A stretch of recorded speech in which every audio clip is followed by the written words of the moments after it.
It's your boy H Right, and it's all about real talk. And today we have a very special guest in the building. But as you know, before we get to our guest, we have to say a special thank you to our sponsor, Anja Wholesale, the home of all great products, including Gatorade, 876 Water, Dutch Lady Milk. Yeah, man? Now, let's go over to our guest. Today we have the very talented Kimberly Percival. Hold on, let me add to that. I'm talking about the IFBB World Champion, Mrs. Kimberly Percival, in the building right now. That introduction never ceases to feel new. every time. Whoa, Kimberly, what's going on, man? I am good. I'm excited to be here. Thank you very much for the invitation. I am very happy to have you here. Yes. You know, this is the first time we're having a conversation. Yes, in person, it is. Right? It is. But let me tell you something. You see, when you're living your purpose, and you're doing great things, you tend to inspire people and not know. Okay. Right? Yeah. I don't work out, I play basketball. Yeah. Right? But you're a female goat at what you do. And I've been following your journey for a while. Yeah. Right? Yeah. And you just keep beating up on these people around here, Oh beating my up on these people around here. Then I remember when you won the sports woman of the year, back to back. Yeah. I'm like, yo, we need to cover this young lady. And then what you did the other day, man, in setting history, Yeah. it was amazing. But before we even talk about that, you know, Kimberly, how have you been, you know, with this, you know, just everything that is happening right now? I know you just, you know, won the big stage, but how did you get there mentally with what's happening in the world? I mean, I had full intention of competing last year, 2020. But of course, pandemic, you know, panoramic. And I think throughout the entire process, you know, we all had our notions of how long it would last or how things would work. And I kind of just got to a point where I realized it's not going anywhere. And the only way to continue existing and feeling fulfilled and is to adapt and just find a way to exist while it's doing what it's doing or while we figure out what we're doing. So the focus, you just refocus, you figure out how am I going to get around the limitations that I have, whether it's in the gym or dieting, and just did not allow it to dampen the energy and the vision of what I had in mind for my pro competition, you know, just not allowing it to deter me. And, you know, 2020 was what it was. I think that was our year to try and figure out how do we do this while COVID is still doing what it's doing. And 2021 came around. There was a show available in the region. I'm like, you know what? We're not going to miss out on this because I don't know what else is going to come up or may not come up. So just jumped on it and ran with it and made it happen in spite of gyms open, closing, and, you know, people like, are you still doing this? Where are you going? Do you not see?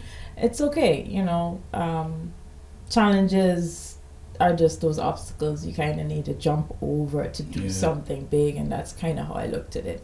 I was not going to be happy just watching another year go by and using COVID as an excuse to not having done something with myself, you know. So this year is proof that in spite of, just keep going. You never know. You just really never know. Yeah, but you know, you know, how did it all start? You know, let's go back a little bit. Like, you know, because the local shows you did your thing here. One sports woman of the year back to back. But at what point in your life did you realize that, hey, I'm going to take this bodybuilding thing seriously, you know? I don't think that was ever the conscious decision. I think for me, after the first year, it was seeing the transformation. What I love about bodybuilding is it's all you, and the effort and energy and time, commitment, consistency that you put in is going to directly showcase for that 15 seconds that you're on stage. And that's what I love. I am in full control of my end result, my hard work.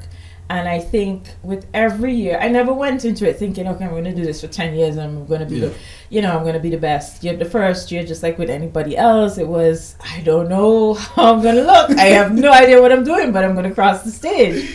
And I think with every year for me, it was always the pursuit of being better than my last year.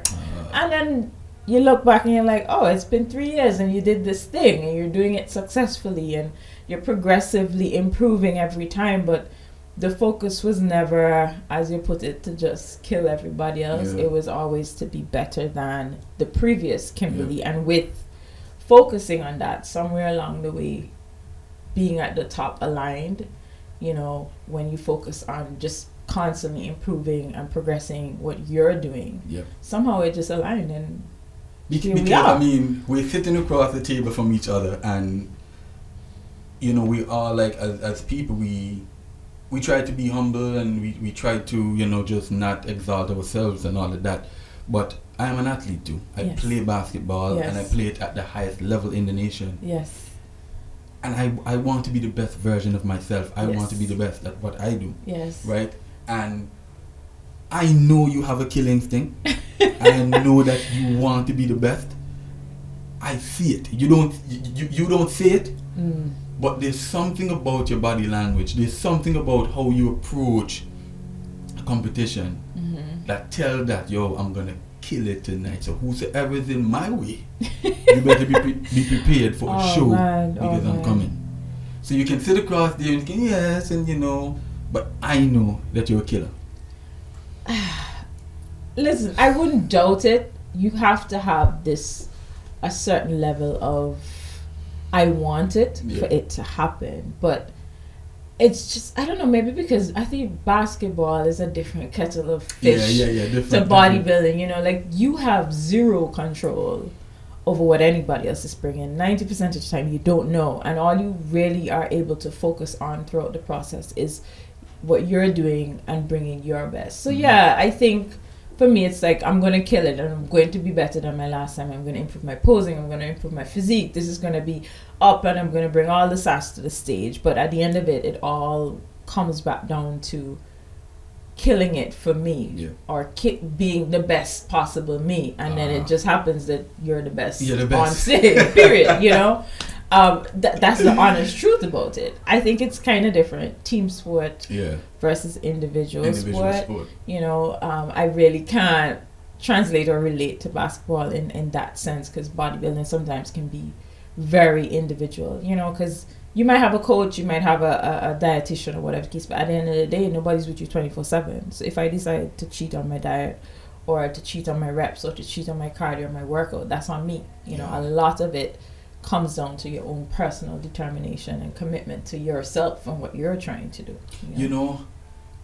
Bodybuilding, I've never done it, but looking in from the outside, it's a very expensive sport. Oh yeah. A very expensive sport, right? Yeah. In Antigua, from what I've observed, there's not a lot of emphasis that is put into sports on the whole. I have, apart from you and the other persons who make bodybuilding a big thing, I've never really seen much being poured into it. So just being able to rise above all of that, right? It must have been a very hard and expensive venture. Talk to me a bit about that. Bodybuilding, even locally, it started out very niche, a very niche sport. I think it's gradually becoming definitely more mainstream now. One of the things coming in as an athlete and then kind of transitioning to being a part of the executive, I kind of saw some of the behind the scenes challenges in getting support. So that as well played a part in me wanting to represent myself and the sport as best as possible, because we're going to get the backing and the following and the support is if you become relevant to the people that can give you that. And I say it all the time to other athletes, etc. Locally, we have a habit of you only see the bodybuilders a few weeks out before the competition. You can't do that, because a lot of times for people to invest in you, they have to feel like you can represent them, Definitely, carry them, definitely. be relevant consistently. Yeah. So it I think that was a big focus, is trying to get bodybuilding on the map, and that kind of pushed, okay, let me try and do this first show by myself out of pocket, see, obviously for my benefit, get judges feedback, see how I compare to other athletes, how can I progress, etc. But all of it on a whole, besides improving myself, was towards improving the sport and making the sport a little bit more relevant, which I have to say, since starting to compete, I think that has happened. Like, we've seen numbers grow in so many different categories. People you could tell me what is men's physique versus bikini, which is fantastic. I mean, in terms of the expense, how I look at justifying it, there are things that you can't get away from, which is, let's say, your swimsuit, your hair, your makeup, your final preparations for that, fine tune of the final package. And I kind of look at that as, if you're going in for a queen show, you needed your gown. It's no different. If you're playing ball, you need a proper pair of sneakers that's going to support your joints, your ankle, you jumping and landing. Definitely. And I kind of look at those things as necessary expenses related to a sport or a hobby. It's no different than me, like, going to restaurants and bouncing around. I just like to eat, so I want to try new things. It's really no different. And then in terms of the food, in my mind, if I wasn't competing, I still want to eat a certain way and be healthy. I still have to eat. So whether I'm prepping or not, I still have to buy groceries. So I never count my groceries as a part of bodybuilding being expensive, because I don't think if I wasn't competing, I'd be getting up and going to Brownies every day anyway, or buying KFC every day. I'm still going to cook. I'm still going to go to the supermarket and buy stuff. And, although it might not be chicken breast all the time, I'm still buying, you want to maintain that healthy lifestyle. I think where it makes the difference is your supplementation. Supplements are kind of necessary and then not necessary. It really comes down to personal preference, what you want to utilize. Some people do pre-workout, some people don't. I think that's where you'll find the biggest expense related to bodybuilding, is consistently doing your additional supplementation. But you can find ways around it. Like I said, I don't count food. The other stuff is standard, have to be spent in order to do this thing. If I wasn't bodybuilding and I was going out to eat every weekend, it would be the same kind of thing. So it's really perspective. And at the end of the day, your willingness to kind of invest in yourself. Yes, assistance would be great. More sponsors would be great. But you can't let that deter you from what you're trying to do. And sometimes you might be the one paving the way. You might be paying out of pocket, but you're paving the way for the interest to grow. And then down the line, 20 years down the line, you get to look back and say, all right, y'all have this because we dug the trench to make the road, to put on the mud, and then put on the asphalt that's giving you the smooth sailing that you have right now. And, everybody's contribution to a journey or to a thing may not be the same, and I may not reap the benefits of bodybuilding becoming mainstream, but somebody else will. I think that's tremendously satisfying. Wow. To say, although I'm not getting, it's like, that's real. We made that happen. That's we made real, that happen. What you just said a while ago. Yeah. That's real. I really like that. Yeah. It's not a selfish way of thinking. You're so passionate about the sport on a whole that you feel like, I'm paving the way for somebody else. Yeah. And I hope that you will get to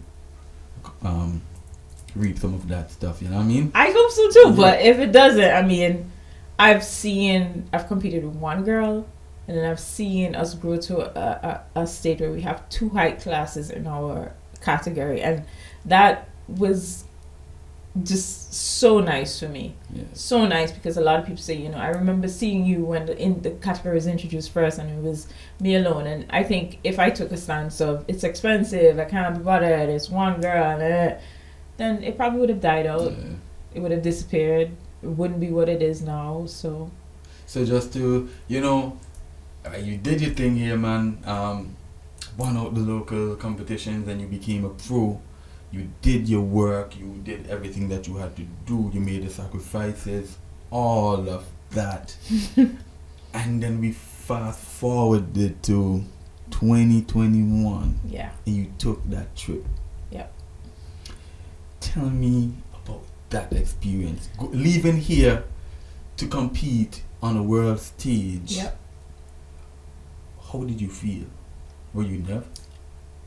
I wasn't as nervous as I think I've been for local shows, because I always say to people, competing in Antigua versus competing on a stage where nobody knows you, like the weight is off, because you're here and everybody knows you, and there's this personal connection between, you know what I mean, versus you're obviously like, nobody knows me, I'm good, I'm chill, it's cool. I think when the tickets were purchased, we went to the airport and we sat on the plane, we kind of all looked at each other like, it's happening, we're getting there. Because, you know, again, you're going from a year where you watch shows be cancelled and gyms being open and closed. There were a lot of challenges to get Team Antigua to the stage where we could go, and when you finally sit down there like, we're on our way, it was just this feeling of relief and excitement. We got there on Wednesday, Thursday, we were at the venue, we were taking pictures, we were hyped. It's Arnold, let's document this, let's make memories, we're not going to forget anything, we're buying merchandise, we're just totally embracing it, because with the Arnold, it's not you can't just sign up and participate. You have to be invited or qualify through a win or points. So it's like, there was no way to let this pass us by, because I couldn't just be like, I'll register for next year. You don't know what's going to happen. You don't know if you're going to get another invite. So it's just take it in that I'm on a picture or a poster, my name is listed with this event. And that was kind of the mindset the entire time. It was really exciting for me to see a lot of these girls that I would have watched and took as inspiration and seeing compete, you know, on so many stages throughout the years, and just know that I'm there listed against them. So it was just this, all right, we did this thing. I don't know what's gonna come out of this, but I did this thing, and whatever it is, I'm gonna learn, and we're gonna keep it going, and we're gonna keep moving forward. And got there, got prepped, took pictures. It was kind of cool because you had people coming up and saying, "Oh, you're so and so, and I know you're from Antigua, or whatever." So then you start to realize that and people like, actually know you. Oh, yeah, it's right? Like, okay, so this is two-sided. As much as I'm watching you and liking your pics and your videos, you're watching too. And it was really interesting, you know, because you come from the little dot in the ocean versus the Ukraine, the Spain, you know, and these are athletes that have access to a lot more shows, so they're frequently on the stage. And So the thing is, right, after meeting the persons who you were going to compete against, right, and you started to realize that these people actually know who I am. Yes. Did that make you feel any sort of nerve, or did that put you in a... I was still nervous. I think I went after, you know, you get backstage and you're like, okay, you know, fun and games tourist picture is over. We're about to do the work, you know. I'm sitting there, and I think the teammates could sense a change in my vibe. I don't necessarily get cold, but for me, it's kind of like a tunnel vision. I don't want to see anybody that might cause a distraction, or, you know, you might see, oh, her legs are better than mine, or what. No, I'm just like, I can't see, hear, talk, whatever. I'm just focused on, so I'm in my phone and I'm going back over my posing videos. Okay, remember to do this. And then just before going on stage, Bernard says, just do what you do every day when you're home. And then it kind of clicked. Okay, all right, let's do that. You know, let's just be chill. Went on stage, did the compulsory turns, and I came off stage just so excited. I was like, okay, we did it. That happened. Let's see if we make top 10, you know, just relaxing backstage. And typically what happens is somebody comes out with the list of top 10, because top 10 is semifinals. So you could have 50 girls, only 10 are going on to semifinals. In my case, there was 18 in total, including myself. So 17 other girls. So you know, you did your compulsories, you compare, they twirl you around, you smile, whatever the case is, and you come off stage and like, all right, let's see what's happening. Are they gonna call my name or whatever? And I walked over, and as I was walking to them, the guy, he looked up, he says, Kimberly Percival? I said, yeah. Top 10. I was like, okay, thank you. U-turn. And I just didn't even know what to. I was like, thank you. I didn't need to see it. You told me I was there. I'm good. And then just, whoo, okay. What happens next? Where are we in the lineup? Do I need oil? Do I need to pump up? Yeah. It was just like, and it was just crazy to go through those steps, even down to the wire. We went on to top 5. And they're awarding, and it's myself and the young lady from Spain left. It's still not clicking, I'm still like, I'm just come. All right, cool, second place. Yeah, how was this, I'm there like, and legit, I did not, even at that point, consider it first. And that's just, I don't even know what happened. I honestly did not. And then when they said Spain in second, I could have just melt into the stage. Goosebumps again. Listen, Goosebumps. I keep watching the video. I'm like, I couldn't even keep my composure. Bernard says I looked like I was gut punched, and literally that's what it felt like. I was like, yeah, I saw that. I was like, whoa. I was like, huh? What y'all just said?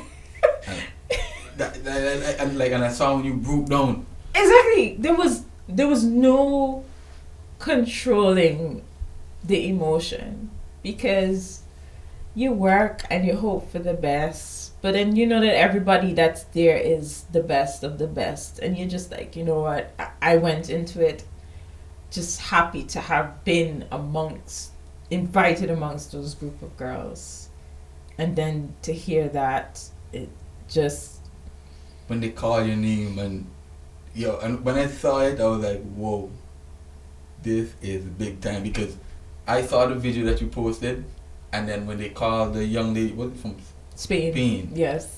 And then when they called your name, boy, I was like, whoa. I was collapsed. And I saw the emotions. That was a proud moment. It was. To know that, this little black girl from the 268, the Little Rock, worked extremely hard. She did it. She didn't take no shortcuts. Mm-hmm. She did everything that she had to do to be the best version of herself. Yeah. And you I got goosebumps. went on that stage. Yeah. And you did your thing. And it was a historic moment. Something that will go down in the history books forever. Yeah. It's, every time I think about it, it never gets old.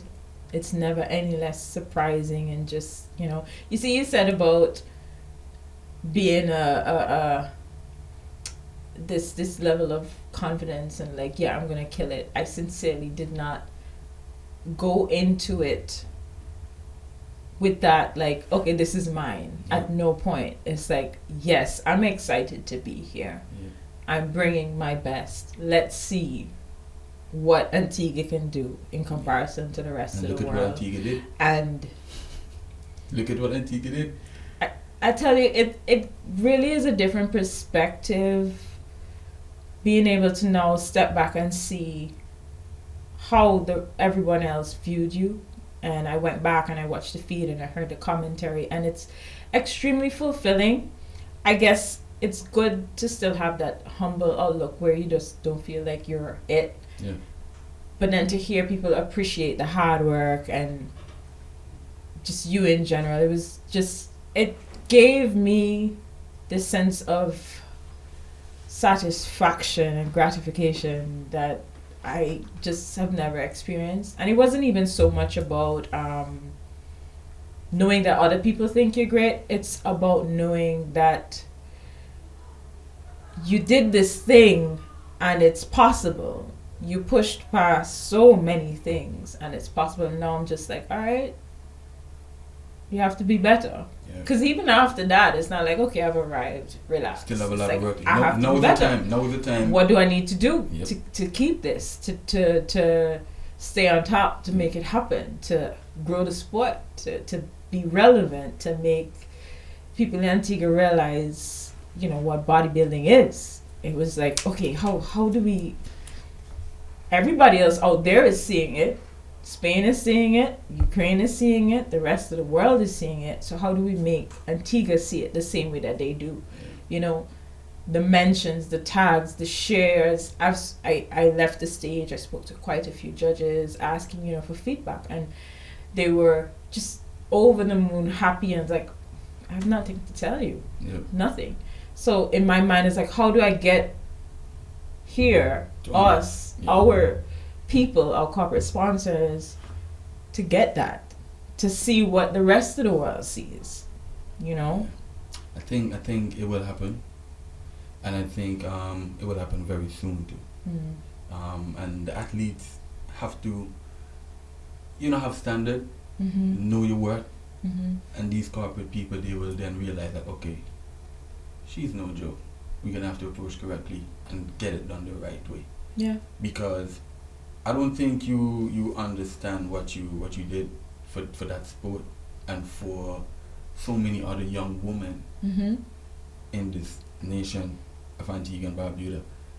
I have seen so many people, girls that I went to school with, who are now into bodybuilding. And the fact that you went and you won that I think give them all the hope, to let them know that if you work hard and you want this, you can do it. It doesn't matter where you're from. That's it. It can happen. That's and it. That is a big deal, Kimberly. That's it. Once. And even I remember reaching out to you the night to, you know, get you on the show. You're not on the show because you're the best in the world.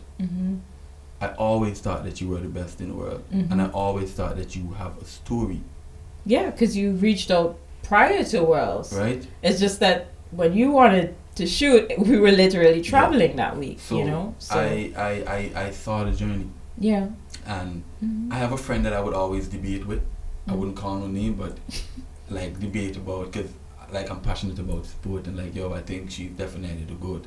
And the other person would say, yeah, she's great, but it's this, and you know, so we have fun with it. Yeah. And that's the beauty about sport, right? Now, you're back at home. I'm sure it has been crazy. Everyone messaging you, reaching out, the interviews. What's next for Kimberly? Whew. On a personal front, what's next? I want to retain the title. So the goal is to improve, as per always, in all aspects, presentation, physique, you know. That's my focus. So for the next few months, I'm going to work my butt off to make those improvements and come even better, you know. I made a post recently saying, "Dear hustler, success is not owned, it's leased, and rent is due every day." Because the minute I stepped off of that stage, 2021 belongs to me, but after that, it don't belong to me. I need to get it again, you know, and that's how I'm looking at it. So from a personal perspective, it's better than yesterday, period, in all aspects. I want to improve myself as an athlete on stage and off stage. I want to be able to represent somebody, a brand, a company, also represent myself, represent my sport in the highest possible way. As I mentioned, I mean, I've seen a lot of media, magazines, etc. that's happening outside of Antigua. It's happening in Europe, you know, coming out to this show, not necessarily the same energy locally, because we have a nature of, it's hype and relevant now, so let's jump on it. And then past a week and a half, it's like, what's new kind of thing. And I think we need to fix that. You know, we need some consistent support and representation. At the end of the day, not every athlete is going to be in a position to try and push through and make it happen on their own. I want, when I step away from the sport, it's no longer like I have to make it happen on my own, but there's some level of, we'll help you to make it happen together kind of thing. So there's that. And then from a more executive point of view, because I'm also on the local executive for the Bodybuilding Federation, this year we were able to pull off nationals. That was a brainchild of mine, my baby, to have a virtual event, and we did it. And congrats. you know, we may not have had the same numbers as we did in previous years, but it was very satisfying to see it come off, to see the athletes push through in spite of their own personal challenges, in spite of people being a little skeptical about not having in-house viewing. Yeah. And they did it, and everybody who crossed that stage was like a trendsetter, a champion in my mind. And I said it to them, you're gonna see next year other Caribbean islands are gonna follow suit, because this is the world we live in. You know, we can't assume that things are gonna default back to what they were. You know, not anytime soon. No, this is the world we live in. We may not get to see it. Yeah. You know. You know, so adapt. So from an executive point of view, I want to see nationals grow next year. All right. I want to see more of our amateur and pro athletes push themselves and step out of their limitations. Nice. Yes, there are challenges. Yes, there are financial limitations in terms of support. But if you're not willing to invest in yourself, I don't think anybody else is going to be willing to do it. So you kind of have to do the thing first to then say, all right, look, I believe in me, I'm invested in me, meet me halfway kind of thing. So from an executive point of view, I want to see our athletes doing more, you know, not just simply relying on one local show. Push the boundaries, carry the flag, represent yourself and Antigua, because all of it contributes to bodybuilding growing, bodybuilding being elevated and respected and paving the way. Well, you know what? I think it will happen. Yeah. I think it will happen, and I think that everything that you're doing, it will come to life, because you've proven yourself that whatever you put your hands on, it will grow. It will grow. Grow. And quickly before we go, I saw a post on Instagram a few months ago about this new business venture. Oh yeah. I'd love for you to touch on that quickly. I'm really excited for that. Boy, I tell you, I said to Bernard, COVID forced me to have to like reassess. The first time the lockdown happened, he's a personal trainer, that's my husband. Definitely. And Bernard will be on the show too, but today it's all about Kimberly. Yeah. All about Kimberly. We know what it felt like to be affected by it, because gyms were one of the first things to go. That's his livelihood. That's how we survive. He's a personal trainer. So we kind of started brainstorming, and I said, you know what, we need to do something. How do we make ourselves insulate ourselves from this? You know, one of the issues with the commercial gyms is crowding and so on and so on. So essentially what we did, we started planning, went to the bank, mortgage, you know, made some things happen. So we recently opened BFit Performance Center. And it's a new format. Thank you. It's a new format of a gym. Essentially what we're doing again is adapting. So BFit is set up as a personal private training facility. Nice. There's no general gym membership, but his clients can come individually, have the space to themselves. You don't have to worry about crowding, asking how many more sets you have, you know, any of that. So you come, you have the space entirely to yourself, you train for your hour, and then you leave. It's sanitized, whatever the case is, the next person comes. So it really appeals to the people who want some privacy, the people who don't want to have to deal with crowding, that were a little uncomfortable with going into gyms, and just puts a little bit more of a personal touch. You can come sync up your phone to the radio and hear exactly what you want to hear. And again, it's just adapting to our circumstances. So the first ever private training facility in Antigua. Come. That's ours. Yeah, I saw it, man. I was paying attention to it and just the work that you guys put in. Oh yeah. We finished that the week before my St. Martin's show, and we did everything ourselves. So we put all the equipment together. Listen, the amount of late nights and just so many hours still on prep for both of us. But it was a challenge, but at the end of it, we kind of stood there and said, you know, we did that. We did that. Every single piece of machinery was put together by us. We did that. Congratulations. And it's extremely gratifying, you know? Man. And I love that. You save money too. Yeah. And it's more, close to home when you can get it done yourself, So I just want to congratulate both you and Bernard. Thank you. On everything that you guys are doing as a couple, as a team. Yeah.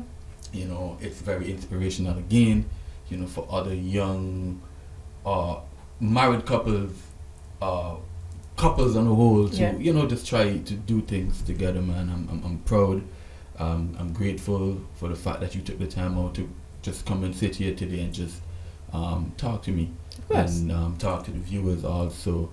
I didn't get the chance to ask everything that I wanted to, but time is against us. But Kimberly, thank you so much. Yeah, thank the you. Nation thank of you. Antigua and Barbuda is proud. Thank you. Right, and we want you to keep going because the sky is not just the limit. There's something above it. Definitely. So you just heard it from the IFBB World Champion, Miss Kimberly Percival, or Mrs. Kimberly Percival. Yes. Make sure you go on out and follow her on all social media platforms. Kimberly, can you tell them where they can find you? So, very simple, Instagram and Facebook. Instagram is kimberly.percival. That's it. That's it? Kimberly.percival. Yeah. Mad. You heard it, people. Yeah. Kimberly, thank you. Thank you for having me.